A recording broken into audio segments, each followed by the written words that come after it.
Bienvenue dans Oberkaï, le podcast pour vous faire découvrir des solutions concrètes et éthiques afin d'améliorer ton habitat. Je m'appelle Caroline et dans chaque épisode, je donne la parole à un acteur de l'habitat éthique. Comme vous, je me pose pas mal de questions pour rénover ou construire mon futur chez moi. Je vous propose donc de partir en quête des meilleures solutions adaptées à chacun d'entre nous et ça commence dès maintenant. Aujourd'hui, j'ai le plaisir de recevoir Pierre-Yves Gola. Bonjour Pierre-Yves. Bonjour Caroline. Donc Pierre-Yves, tu es chef de produit photovoltaïque pour la société Wienerberger. Wienerberger, je ne sais jamais. Wienerberger. Avant cela, tu as passé une quinzaine d'années à travailler autour de solutions d'intégration dans la brique et la tuile. Et enfin, il y a 2 ans, tu as eu la volonté de te spécialiser et par le biais d'opportunités, tu es arrivé sur le photovoltaïque. Donc le sujet d'aujourd'hui, c'est le photovoltaïque dans nos bercailles. On va essayer de détailler tout ça ensemble si tu veux bien. Est-ce que j'ai tout bon jusqu'ici ? Écoute, pour l'instant, tu as tout juste. Tout juste. Est-ce que tu veux compléter ou on enchaîne sur notre petit jeu ? Non, on peut y aller. Ok, super. Donc normalement, pour commencer cet épisode, donc on a notre petit jeu d'une vérité et 2 mensonges sur la thématique. Tu as dû me préparer 3 phrases. Est-ce que tu peux me les donner et on va essayer de trouver la bonne réponse ? Ok, c'est parti. Alors, la première chose que l'on entend souvent sur le photovoltaïque, c'est que les panneaux solaires ne sont pas recyclables parce qu'ils contiennent des terres rares notamment.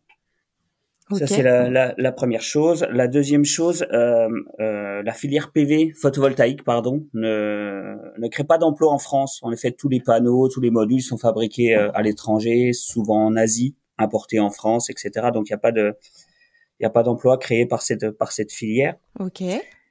Et la troisième chose, c'est la capacité d'installation photovoltaïque dans le monde qui a progressé. Elle a été multipliée par 20 au cours des 10 dernières années. Ok.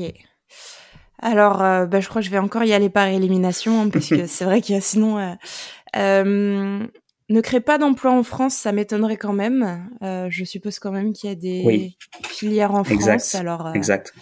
Donc, en fait, pour moi, elle est fausse. En fait, juste pour t'expliquer, c'est vrai qu'il y a la majorité des modules photovoltaïques sont fabriqués en Chine, en Asie, etc. Mais il y a quand même des gens en France, par exemple en Alsace, c'est tout près de notre siège, c'est pour ça que je parle d'eux. Il y a la société Voltec qui fabrique des modules en France, et il y a aussi tous les emplois qui sont pas directement liés à la fabrication des modules, mais tous les gens qui vont installer du solaire, les électriciens, les poseurs, etc. Donc ça fait aussi des emplois. Ok, super. C'est chouette aussi de le savoir parce que c'est vrai qu'on a souvent tendance à dire que c'est de l'importation. Exact. Et de se dire qu'il y a quand même des choses qui se font en France, c'est cool aussi de le savoir. Ensuite, sur le fait que c'est pas recyclable. Alors, j'ai pas forcément l'information là-dessus. J'ose espérer qu'il y a une partie au moins qui est recyclable. Si c'est pas du tout recyclable, la phrase était pas du tout recyclable ou c'était qu'un module qui était... Non, j'avais dit sont pas recyclables dans la phrase. Mais en fait, oui, vas-y, je te laisse finir. Non, et après, la capacité d'installation, tu me disais. Donc, multiplié par 20 dans le monde au cours des 10 dernières années. Allez, je vais dire parce qu'il faut que je dise une réponse, que c'est peut-être pas le bon chiffre alors multiplié par 20, donc celle-ci est fausse, et que le fait qu'elle soit... Non, pardon, elle est pas recyclable, c'est faux, pardon, et la capacité de multiplier par 20, c'est juste. Non, c'est juste, tu as raison. En fait, les panneaux solaires, il y avait plusieurs choses dans la phrase que je t'ai donnée. En fait, il y a pas de terres rares dans les panneaux solaires photovoltaïques. Alors, il y a des exceptions, bien sûr, des gens qui essayent de faire avec des technologies différentes, mais l'immense majorité des modules photovoltaïques ne contient pas de terres rares.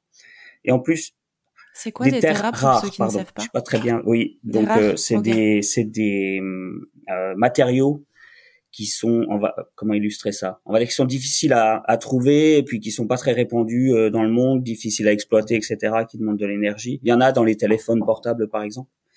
C'est pas le cas dans les modules. Et ensuite, en France, on a un organisme qui s'appelle Soren, qui s'appelait PV Cycle auparavant, qui lui est chargé du recyclage des panneaux. Donc il y a déjà une filière comme tu peux l'avoir pour les, je sais pas, ton robot ménager, ton aspirateur, etc. Quand tu achètes des panneaux photovoltaïques, tu dois payer une éco-contribution, une éco-taxe. Donc ça permet de recycler ces panneaux. Il y a une filière en France. Il y a pas très longtemps à Bordeaux, il y a une usine qui s'est ouverte justement pour améliorer le recyclage des panneaux. Ok. Donc, c'est possible de recycler les panneaux. Ouais, c'est possible. À titre d'exemple, les panneaux photovoltaïques, ils sont recyclables à 95%. Okay. Et j'avais lu dans une doc de l'ADEME, je crois qu'un frigo, pour l'instant, c'est 70%, par exemple. Donc, on est quand même une filière qui est assez développée. Il y a des produits qui sont recyclables, ouais. Ok. Et donc, du coup, on a multiplié par 20 dans le monde. Oui. Ouais, ça je trouve que c'est impressionnant parce que on l'entend pas souvent et au cours des 10 dernières années, c'est quand même très rapide, on a multiplié par 20 la production photovoltaïque. Donc je trouve que c'est intéressant et que c'est pas assez mis en avant. Oui, parce on que n'entend pas beaucoup parler finalement. C'est vrai que finalement, surtout qu'on voit ça à l'échelle mondiale. Alors là, à l'échelle de la France, j'ai pas le chiffre, mais je sais pas si tu l'as. Non, je l'ai pas pour la France. Mais ça veut quand même dire qu'il y a une dynamique très très forte pour le photovoltaïque et on entend plus souvent parler des petits soucis qui peuvent arriver, mais pas souvent du fait que c'est quand même une énergie qui permet de compenser beaucoup d'autres sources d'énergie, on va dire ça comme ça, quoi. Tout à fait. De toute façon, on va y venir au niveau de la technologie, des avantages et inconvénients. Avant ça, je te propose du coup qu'on rentre directement dans le débat. Qu'est-ce qui t'a amené déjà toi à t'intéresser au photovoltaïque? Et après, peut-être donner une définition simple des produits photovoltaïques. Qu'est-ce que c'est en fait? Alors moi, c'est un peu le hasard, une opportunité professionnelle que j'ai saisie. J'avais pas particulièrement de connaissances, d'affinité avec le photovoltaïque, mais bon, cette opportunité professionnelle m'a amené à m'intéresser à ce sujet, à ces produits. Et je trouve que c'est des produits très intéressants qui permettront dans le futur vraiment de faire des économies d'énergie provenant d'autres sources. Il y a plein d'avantages, on y reviendra sûrement dans le type d'installation, dans le fait que une installation photovoltaïque c'est une installation qui est décentralisée, proche du consommateur, etc. Donc il y a beaucoup d'avantages par rapport à ça. Et puis une définition simple des produits photovoltaïques. Alors un module photovoltaïque, ça produit de l'électricité à partir d'une longueur d'onde du soleil, en fait. Donc c'est pas quelque chose de nouveau puisque c'est Becquerel qui l'a découvert en 1839, l'effet photovoltaïque. Et puis ça a été développé notamment avec le satellite. Je sais pas si tu vois, mais on a l'image en tête d'un satellite avec les panneaux photovoltaïques qui sont déployés. Donc ça a permis les grandes palmes. Ouais, c'est ça, c'est ça. Un petit peu. Ouais. Donc ça a permis vraiment de développer ces solutions techniques. Donc aujourd'hui, un système photovoltaïque, c'est pas seulement les modules, c'est des modules, c'est un micro-onduleur ou un onduleur, et puis les câbles électriques, les coffrets de raccordement. Parce qu'en fait, le module photovoltaïque, ça produit du courant continu. Le courant continu, il doit être transformé en courant alternatif pour être utilisé dans la maison. Tous les appareils que l'on utilise chez nous fonctionnent avec du courant alternatif. Alors, c'est plus ou moins vrai parce qu'un ordinateur, il fonctionne en courant continu avec un transformateur, mais quand on le branche sur la prise de la maison qui, elle, fonctionne avec du courant alternatif. Donc voilà, c'est relativement simple.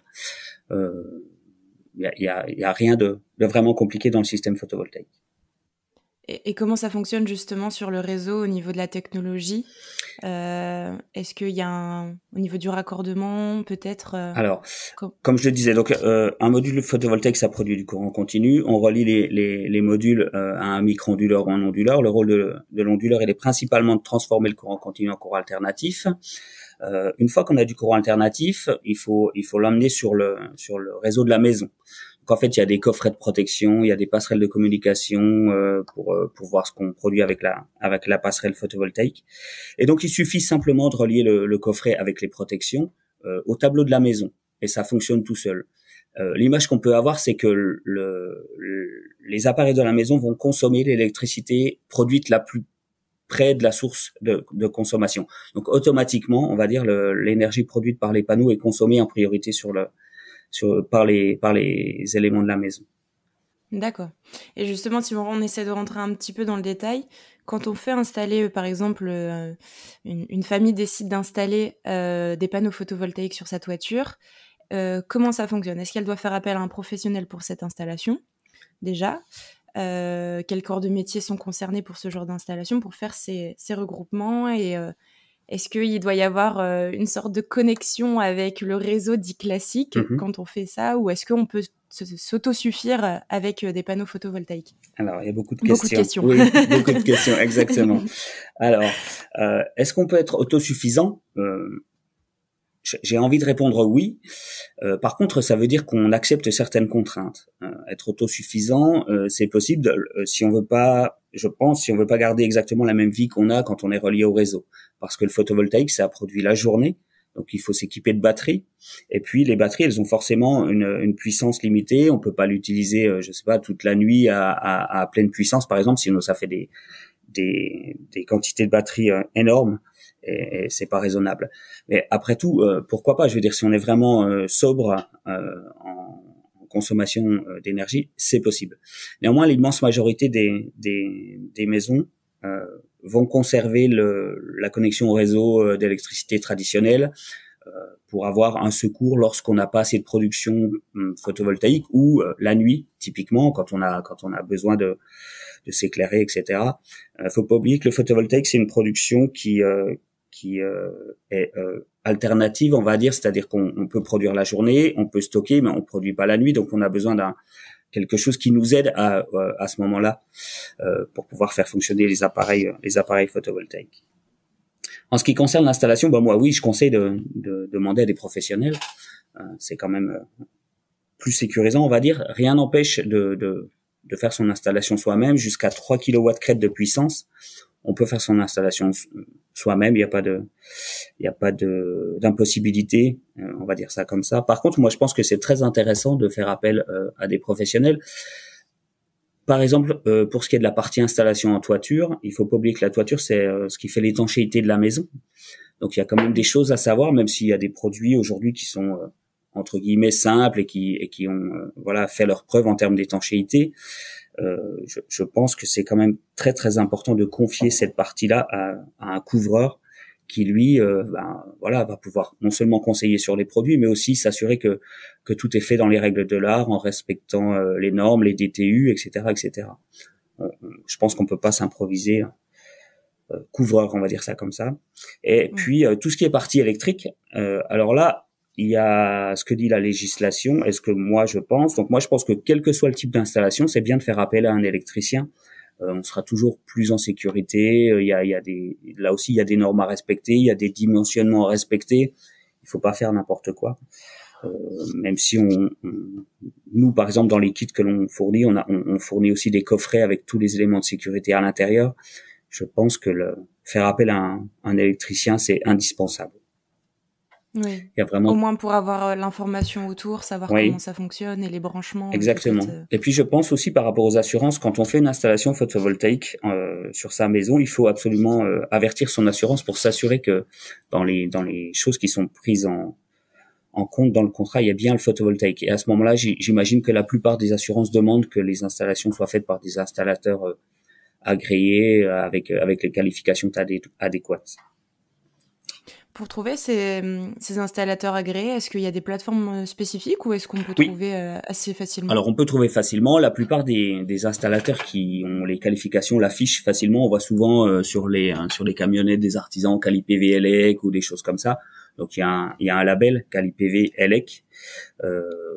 Et puis sur le site de CaliPV, on peut aussi trouver les installateurs agréés. Il y a la liste des gens qui ont réussi les examens et qui sont qualifiés pour ce genre d'installation. D'accord, ça je le rajouterai dans les ressources. C'est vrai que parfois on ne sait pas trop où chercher non plus ce genre d'installateur. Exactement. Donc ça permet d'éclairer. Oui. Ok, super. Et du coup, une fois qu'on a l'installation, on a prévu d'avoir un projet photovoltaïque sur ta toiture. Quelle est aujourd'hui la répercussion économique? Parce que ça, souvent on en parle aussi. Le but, c'est aussi de faire des économies d'énergie. Pour les ménages, combien ça coûte, combien de temps avant d'avoir un retour sur investissement aussi, parce que c'est un coût de placer des panneaux solaires.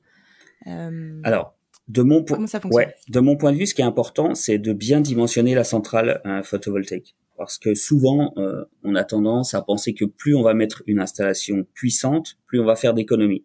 C'est pas forcément vrai. Ça dépend de pas mal de choses, mais déjà, ça dépend de la volonté des habitants de faire des économies. J'imagine que quand on installe une solution photovoltaïque, on a enfin l'état d'esprit, c'est de faire des économies. Donc il faut bien utiliser l'électricité photovoltaïque quand elle est produite. Par exemple, typiquement entre midi et 14 heures, faire tourner son lave-linge par exemple. Voilà, et pas attendre le soir rentrer quand on utilise l'électricité du réseau. Ça c'est la première chose. Donc bien penser à adapter sa consommation au mode de production photovoltaïque. Ça c'est la première chose. Et puis aussi ne pas dimensionner trop grand. À mon avis, l'intérêt principal du photovoltaïque, c'est de faire des économies sur sa facture d'électricité. C'est-à-dire qu'au lieu de consommer l'électricité du réseau, c'est de consommer l'électricité produite sur le site. Et donc, avoir la production juste qui corresponde à la consommation de la maison. J'essaie de donner un exemple. Si on produit 1000 kWh avec une centrale photovoltaïque et qu'on en consomme 100, ça veut dire qu'on en mettra 900 sur le réseau. Il n'y a aucun intérêt de faire ça. Peut-être on y reviendra un peu plus tard en parlant des tarifs de revente d'électricité photovoltaïque. Mais l'idée, c'est d'avoir au moins 70% de consommation électrique de la centrale photovoltaïque. J'espère que je suis clair. Des fois, je parle dans des explications. C'est le chiffre qu'il faut avoir en tête. Ça me paraît. On peut faire un peu moins, on peut faire un peu plus. Il faut pas oublier non plus que l'électricité photovoltaïque, c'est pas quelque chose de linéaire. C'est-à-dire que au mois de juin, par exemple, on va avoir une production qui sera maximale, d'accord. Donc, on risque d'avoir un surplus plus important qu'au mois de décembre. On a une production qui est inférieure. On le comprend tous, hein, les journées sont moins longues, donc l'exposition du panneau photovoltaïque elle est moins importante qu'au mois de juin. Donc l'idée c'est vraiment d'avoir un équilibre entre ces saisons, les heures de la journée et puis la consommation de la maison. Aujourd'hui, quand on fait une installation, nous ce qu'on conseille c'est de le faire en autoconsommation avec la revente du surplus. Ça a plusieurs avantages. Quand on fait la revente du surplus avec un contrat EDF obligation d'achat, ça permet d'avoir des aides. Donc, en fonction de la puissance que l'on installe, l'aide est plus ou moins importante. Et puis, ça permet d'avoir aussi une sorte de subvention. Je sais pas si c'est le terme exact, mais en tout cas, une aide quand on revend la surproduction. On la revend 10 centimes d'euros du kilowattheure. D'accord? Donc, c'est moins cher que ce que l'on achète sur le réseau. Mais néanmoins, ça permet de pas produire gratuitement, c'est ça, de pas produire gratuitement cette électricité, et ça permet d'amortir un peu plus vite aussi l'installation. On a parlé tout à l'heure de temps de retour pour l'installation photovoltaïque. Il faut compter à peu près 10 ans de retour sur investissement. Voilà. Ça c'est en moyenne, voilà, quand on utilise à peu près correctement l'installation. Ça dépend aussi des équipements qu'on a dans la maison. Hein. Si on a une clim, par exemple, ça fonctionne l'été, donc quand la centrale photovoltaïque produit le plus, donc c'est là qu'on a le plus d'économies. Ça dépend aussi de ce type d'équipements qui sont présents ou pas dans la maison.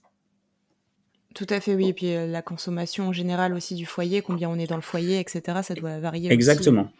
C'est pour ça que je dis qu'il faut bien faire attention au dimensionnement, ne pas vouloir dimensionner trop grand en se disant, voilà, plus j'ai de panneaux, plus je vais produire, plus je vais faire d'économies. C'est pas exactement comme ça que ça fonctionne. D'accord. Je reviens juste sur un point que tu as évoqué.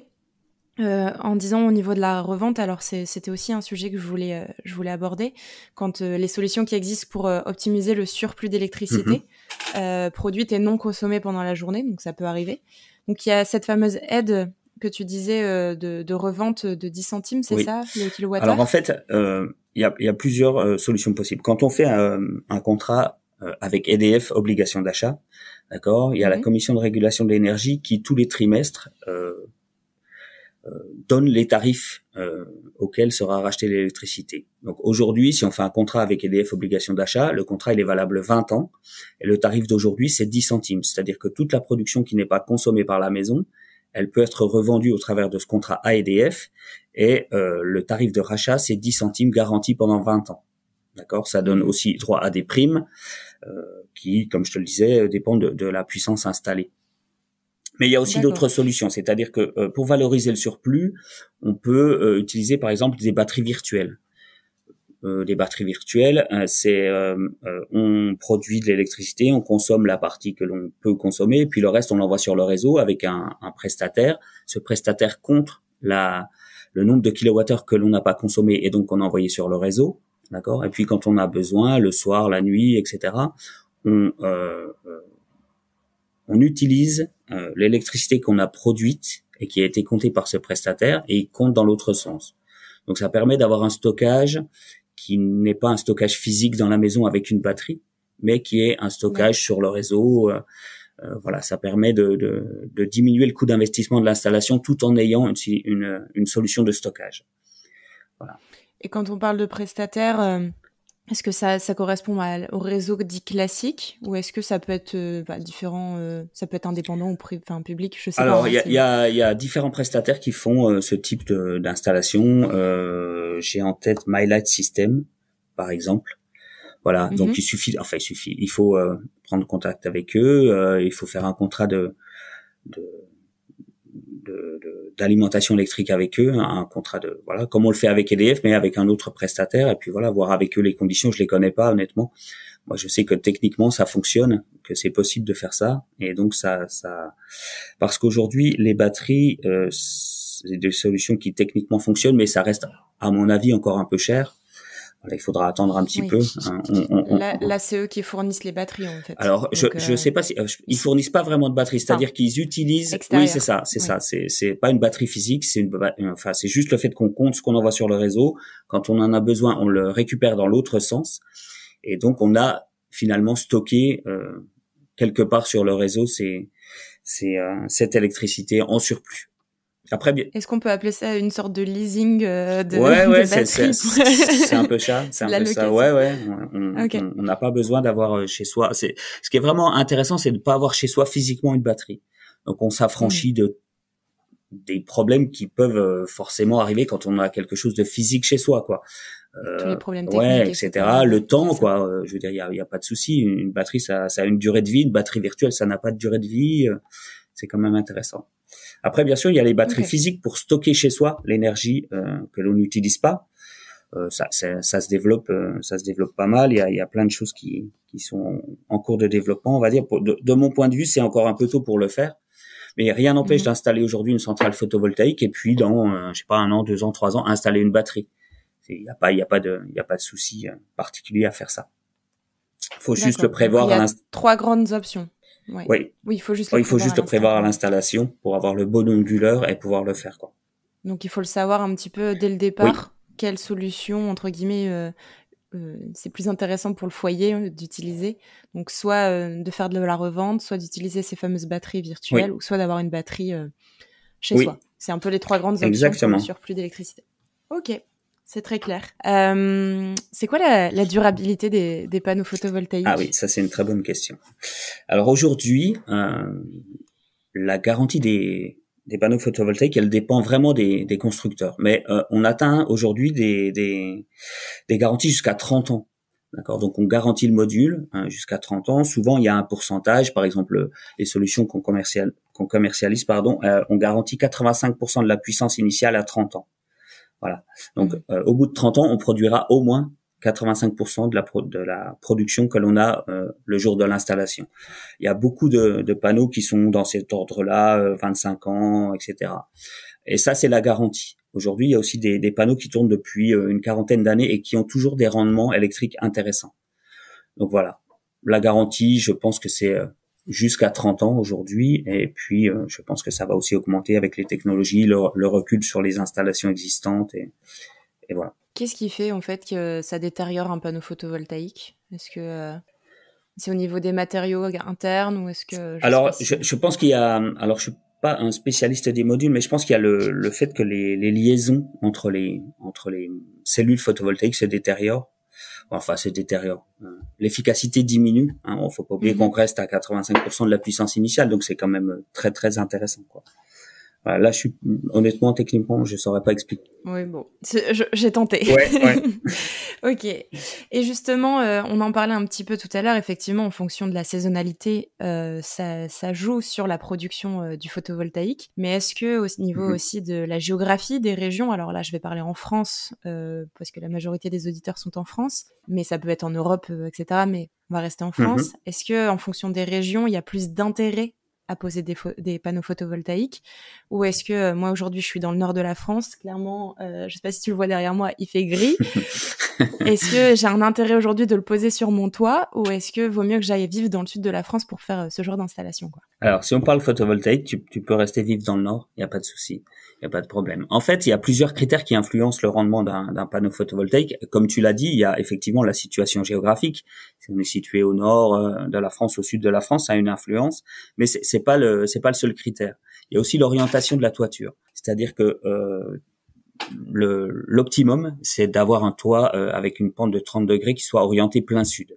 Mais aujourd'hui, il y a des toits qui existent, ils sont comme ils sont, et ça n'empêche pas d'installer du photovoltaïque rentable dessus. Simplement, voilà, par exemple, qu'un toit qui sera situé à Lille, qui sera orienté 30 degrés plein sud, il sera plus rentable qu'un toit à Marseille qui sera, je sais pas moi, à 45 degrés sud-est, par exemple. Voilà. Après, il y a d'autres critères. Il y a donc à la fois la situation géographique, l'orientation de la toiture et sa pente. Il y a aussi le fait qu'il y ait des ombres qui puissent diminuer la production photovoltaïque. Il y a plusieurs types d'ombres. Il y a ce qu'on appelle le masque lointain. Par exemple, si on est situé en bas d'une colline, le soleil arrive un peu plus tard, par exemple le matin, que si on est situé au-dessus de la colline. Donc ça aussi, ça a une influence sur le rendement. Si on a des arbres qui sont pas loin de la maison et qui sont chez le voisin, on peut pas les couper. Voilà, on risque aussi de diminuer le rendement. En fait, ce qu'on peut constater, c'est qu'il y a beaucoup d'installations qui sont réalisées en Belgique, en Hollande, en Allemagne, dans le nord de l'Allemagne, et qui sont rentables et qui fonctionnent. Donc, le fait d'habiter dans le nord de la France n'est pas un handicap suffisant pour dire on va pas l'installer. Vraiment. En plus, tu dis il fait gris chez toi. En fait, le solaire photovoltaïque, il fonctionne avec une longueur d'onde du soleil. Donc, il fonctionne évidemment. Et on va produire plus en été qu'en hiver, mais néanmoins, on produit toute l'année, tous les jours. Oui, même si on est en plein hiver, que effectivement il y a une couverture nuageuse, bon, les rayons passent quand même. Ça. Oui. Oui. Oui, exactement. Cette longueur d'onde va traverser les rayons. Ok. Non, alors ouais, si on parle vraiment de rendement, je pense que sincèrement, il y a pas de souci d'être placé dans le nord, dans le sud, à l'est, à l'ouest. Il faut vraiment dimensionner, comme on le disait tout à l'heure, son installation pour avoir ce que l'on attend. Il faut aussi se poser des questions de savoir ce qu'on attend d'une installation photovoltaïque. Si on veut avoir 100% de sa consommation avec l'installation photovoltaïque, c'est très compliqué. Si on veut participer au fait d'avoir une production électrique un peu différente, décarbonée, alors là, c'est intéressant d'avoir une centrale photovoltaïque avec l'avantage d'avoir une source de production qui est toute proche. On n'a pas besoin de grosses centrales. On continue d'avoir le secours du réseau. Toujours, faut pas l'oublier. Ça permet à la fois de se dépanner entre guillemets quand la centrale photovoltaïque ne produit pas. Ça permet aussi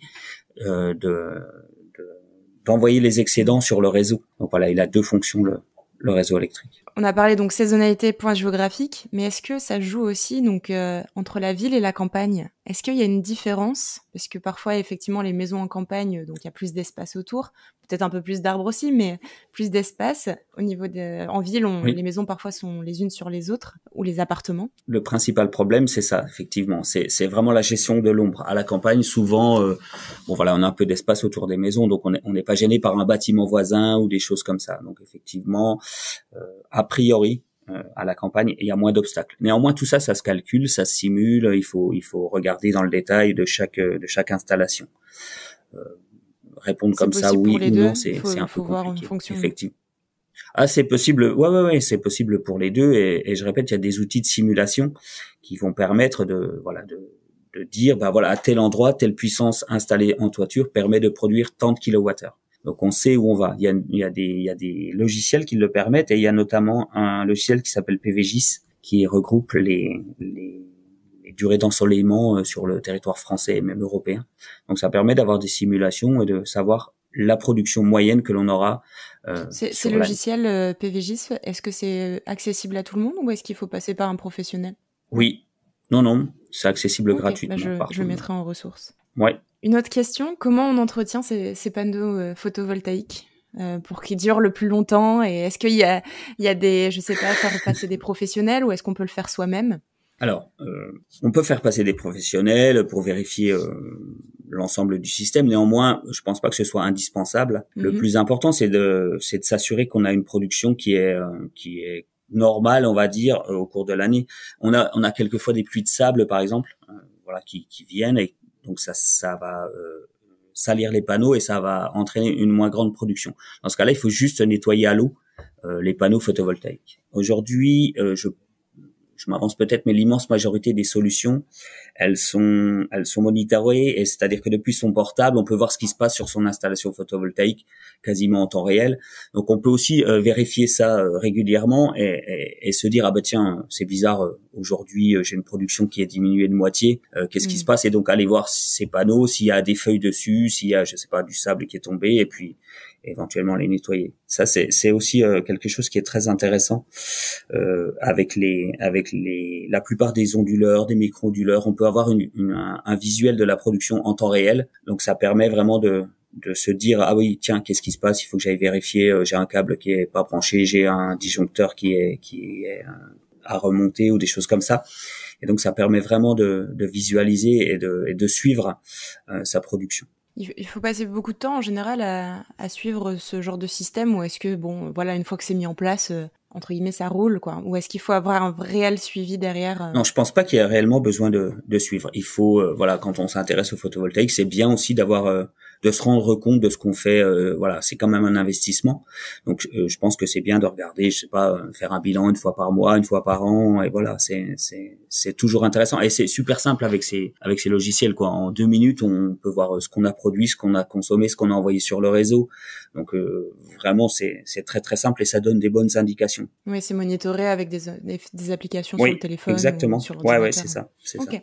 Ok, super clair. Est-ce que y a quelque chose que tu souhaites rajouter? Sinon, je te propose de passer à la phase action. Moi, j'ai fait le tour pour moi. Écoute, non, je pense que c'est bon aussi de mon côté. Ok, alors c'est parti sur la phase action.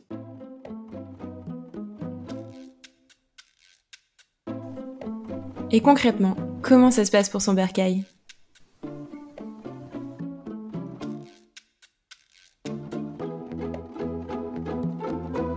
Alors, nos éditeurs ont un projet de poser des panneaux photovoltaïques sur leur maison. Qu'est-ce que tu leur conseilles? Une première question à se poser des acteurs, un conseil très concret que tu peux leur donner là tout de suite. Moi, je leur dirais, il faut qu'ils réfléchissent à pourquoi ils veulent installer du photovoltaïque.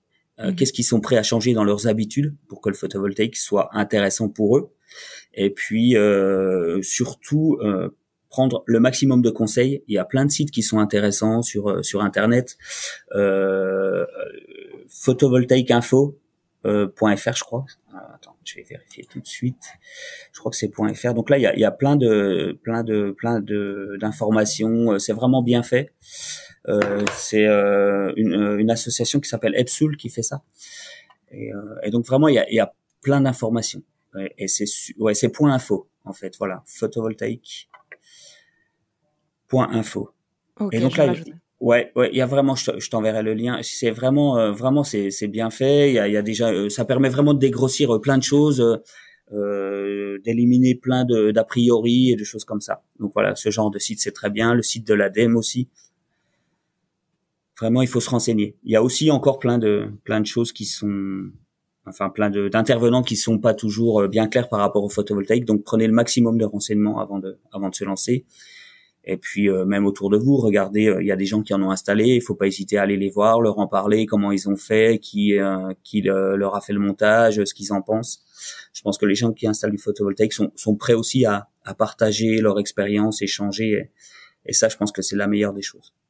C'est vrai qu'on n'en a pas parlé juste au-dessus. C'est quoi le plus gros inconvénient du photovoltaïque, d'après toi? Le plus gros inconvénient du photovoltaïque, c'est qu'il faut avoir une volonté, quoi. Je veux dire, voilà, le photovoltaïque, c'est pas la solution à tous les problèmes d'énergie qu'on a dans la maison. Par contre, ça permet de faire des économies, vraiment des économies, quoi. Quand on l'utilise bien, on économise sur sa facture et c'est rentable. Voilà. En plus, si on a un peu la fibre écologique, on produit différemment que les centrales à charbon, etc., etc. Donc c'est aussi pour le bien de tous, quoi. Oui, pour une dimension un peu plus écologique aussi, finalement. Oui. Alors ça permet à la fois de faire des économies et tout en ayant, voilà, ce côté écologique. On entend tous ce qui se passe. voilà, c'est aussi un petit côté militant si on l'a. Tout à fait. Ok. Et du coup, dans ta propre vision, dans le meilleur des mondes, c'est quoi ton bercail idéal, Pierre-Yves? Alors moi, je m'occupe du photovoltaïque, mais je pense quand même que avant de vouloir installer des panneaux, tout ce qu'on veut, toutes les solutions, je pense que c'est très intéressant de regarder où on peut ne pas consommer en fait. Parce que la chose la plus intéressante, c'est ça, c'est pas d'avoir une centrale photovoltaïque et de continuer à consommer plus et encore plus quoi. L'intérêt, c'est vraiment de se dire, écoute, est-ce que j'ai des solutions pour faire des économies, moins consommer d'énergie. Je pense que c'est vraiment ça qui doit nous guider. Après, effectivement, quand on sait tous, on a besoin d'énergie pour vivre. Donc, dans le deuxième temps, c'est de trouver des solutions alternatives qui sont moins énergivores, moins consommatrices de CO2, etc., tout ce qu'on veut. Mais moi, je pense le mieux, c'est de consommer le moins possible. Okay, c'est vraiment ça l'intérêt. Ok, très clair. Alors, tu nous en as cité quelques-unes dans l'épisode, mais est-ce que tu as des sources supplémentaires pour s'informer sur le sujet, des personnes à qui aller voir, ou des chaînes, des livres, peu importe? Ok, alors moi je pense, donc il y a l'association EPSUL, comme je te l'ai dit, je t'enverrai les liens. Il y a pas mal de choses sur le site photovoltaïque.info. Ça vraiment c'est bien fait. Et puis moi je lis souvent le blog de Texol. Texol, c'est un des premiers bureaux d'études en France. Je pense que c'est un des plus importants toujours. Ils ont pas mal d'informations, voilà. Et puis l'ADEME, bien sûr. Il faut aller se renseigner sur le site de l'ADEME. Il y a plein de sources et là ils ont aussi plein de sites qui peuvent nous aider. Vraiment, l'ADEME, c'est bien aussi. Ok, c'est noté. En tout cas, j'ai plus qu'à te remercier pour cet épisode. On arrive déjà à la fin de ce moment. Où est-ce qu'on peut te contacter si on souhaite te poser plus de questions, te retrouver pour avoir plus de précision? Écoute, le plus simple, je crois que c'est de me contacter sur LinkedIn. Voilà, je répondrai aux questions dans la mesure du possible. Merci beaucoup. Merci à toi. C'était un super moment. Et puis, on se retrouve très vite dans nos bercails. À bientôt. Pour résumer les 3 grands points de cet épisode, on peut être autosuffisant, mais ça sous-entend de bien comprendre et adapter sa consommation, et en étant sobre sur sa consommation d'énergie. Autrement, il est plus sécure de garder une connexion au réseau électrique traditionnel pour contrebalancer les périodes où l'on produit moins, la nuit par exemple. Ensuite, on peut faire son installation soi-même. Mais bon, Pierre-Yves nous recommande fortement de passer par un électricien agréé, que ça soit pour votre sécurité ou pour aussi valider les contrats d'assurance. Et enfin, lorsque l'on installe un système et que l'on produit un surplus, 3 possibilités s'offrent à nous. On peut faire un contrat EDF avec obligation d'achat, ce qui permet de revendre à un certain montant le surplus et accéder à certaines aides ou subventions. On peut aussi valoriser le surplus en utilisant des batteries virtuelles, ou encore installer des batteries physiques pour stocker l'électricité qu'on ne consomme pas directement chez soi. Si tu as aimé cet épisode, tu peux soutenir notre travail en nous laissant 5 étoiles et un commentaire sur ta plateforme de podcast préférée. Et si tu veux faire partie de la belle communauté d'Aubercaille, je t'invite directement à t'inscrire sur notre site www.aubercaille.co pour avoir toutes les dernières informations sur l'habitat éthique. À très vite dans Aubercaille.